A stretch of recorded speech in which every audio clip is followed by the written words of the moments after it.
So it started a few years ago, and I believe Dr. Hawkins and General Govind were the initial people who came up with this idea for Troy to move to the next step in terms of research.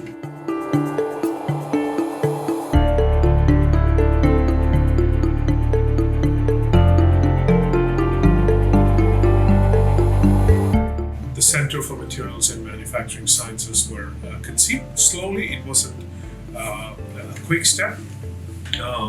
Working along with General Gavand's team, we were able to secure a reasonable amount of funding from NIST. NIST is the National Institute for Standards and Technology. What we're doing here in this small lab is like I'm trying to do a chemical recycling of PET, polyethylene terephthalate. So polyethylene terephthalate is like the number one like polymer used for packaging, for food packaging and this kind of stuff.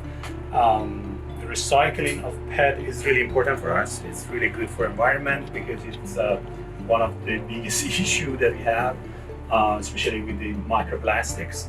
So what NIST has provided us is instruments that are cutting edge, recent instrumentation, and we have also been able to hire full-time researchers. We are retrofitting the labs. We have already retrofitted labs, and we have 3 to 4 labs that are fully functional.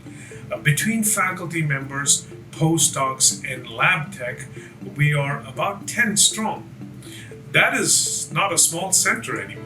So actually we can do high temperature mixing of different types of polymers, including thermoplastics.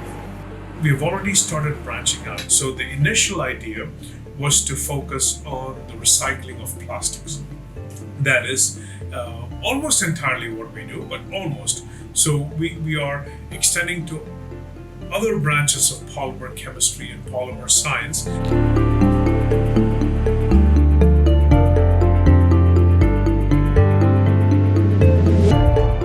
One thing in particular we're trying to focus is recycling medical polymer waste. So you can imagine with the pandemic, even before the pandemic, there's sufficiently large quantities of plastics in hospitals and all medical facilities that no one wants to touch. So medical waste, polymer waste, is something that we're seriously considering, and that I believe is very unique to our center.